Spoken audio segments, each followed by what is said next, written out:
Hi everybody, I'm Kathy, the Adult Services Librarian at the Waynesville Library, and today I'm going to show you how easy it is to make homemade flour tortillas. And once you do, you'll see that it's worth the effort because they're so much better than store-bought.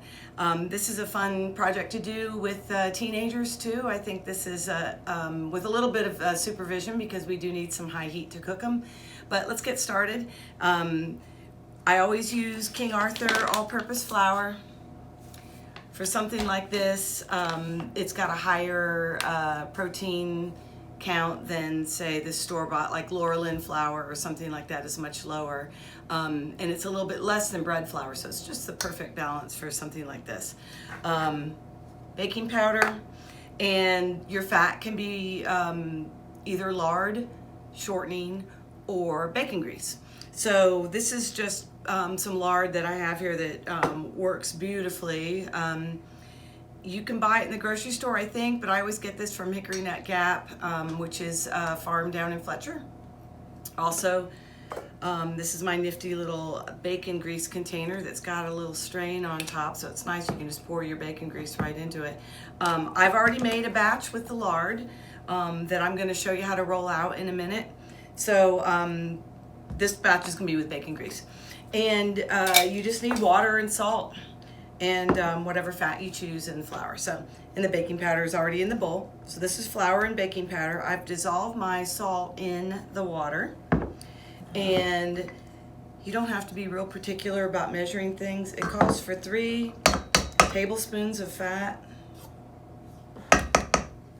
And the good thing about this, having what some would say is a lot of fat in here, is they're real easy to roll out, and you can actually roll them right on the counter. They don't stick at all. I've got clean hands. I'm gonna mix this up real quick. What you want to do is get the fat all mixed into the flour, and then we're just going to use that wooden spoon and we're going to mix in the water.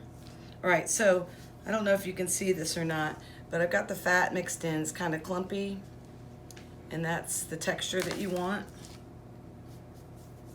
And then I'm just going to add this water. It's about a cup.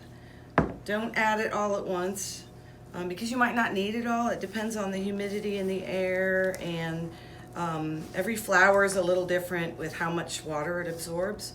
So I tend to start with about a half a cup, and I'll show you in just a minute. This is a real easy dough to make. It's pretty shaggy, but once you have nothing dry left in the bowl, no flour spots or anything, it just needs just a speck more water.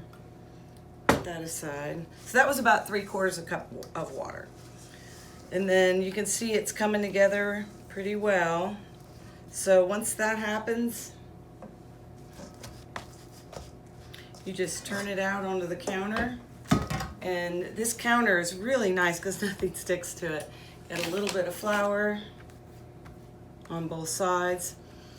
And then you want to bring it together, all the ends like this, roll it around a little bit, and you're going to knead it for 1 minute. So we'll be back in a minute after I've kneaded this. So when you're kneading your dough, don't be tempted to add too much flour. You don't want your dough to get really tough. It's a little sticky. You can see that's fine as long as you've got it into a smooth ball. And make sure that you've got all the pieces of flour mixed in and that it looks pretty smooth. It looks great. So you're going to put it in a bowl and cover it for 10 minutes. So that dough that we just made is going to rest for 10 minutes. Then we're going to split it into 8 to 12 little balls, depending on what size you want your tortillas to be. If you want to make street tacos, you'll probably get 14 out of that batch, which is just 2 cups of flour and 3/4 cup of water and the baking teaspoon and a half of baking powder. So I already made a batch so that you could see what it's like after it's rested for 10 minutes. I split it up into these this size right here for like a taco size, but you know, you can make them bigger, smaller, whatever you want. This made about 12. And after you separate them into the little balls, then you let them rest again for 15 minutes. What you're trying to do is let the gluten relax so that you can roll them out. So there's a couple of different ways that you can make tortillas without any special equipment. All you need is a rolling pin. So let me show you that first. And then I'll show you the 2 presses that I have, just in case if you're interested in getting one. So this counter is really nice.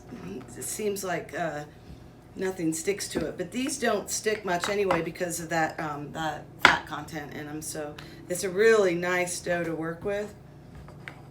And you don't have to make it perfectly round, but you know, you can work towards that if you'd like. All right, make sure that your ends aren't super thick. Kind of try to make it even.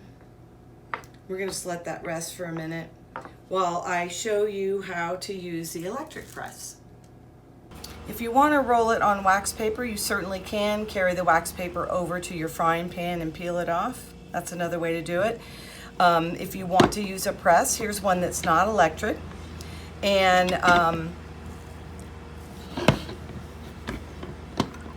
you can just press it out until you get the thickness that you want. Some people like them a little thinner than others. So you see it saves that step of having to roll it by hand. So there's this is one option, to use a tortilla press. You can roll it out with a rolling pin. And then I'm going to show you how to use an electric tortilla press. So this is an electric tortilla press. Both sides get very hot. Not quite as hot as a cast iron skillet. So I don't fully cook my tortillas on this, but I do use it a lot of times to press them out. And see, it's cooking it on the bottom. Kind of seals it a little bit. Turn it over, let it cook for just a few seconds on each side. And then you can freeze the tortillas at this stage, and when you're ready to cook them, thaw them out and cook them on a really high temperature in a frying pan, which I'm about to show you. So there's 3 different ways that you can roll them out. You can press them in an electric press, you can press them in the manual one, and you can roll them out.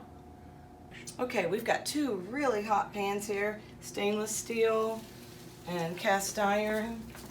And so it doesn't take long to cook them, so make sure you're ready to roll once you get your pans hot. You'll notice they'll start to bubble up. It doesn't take long.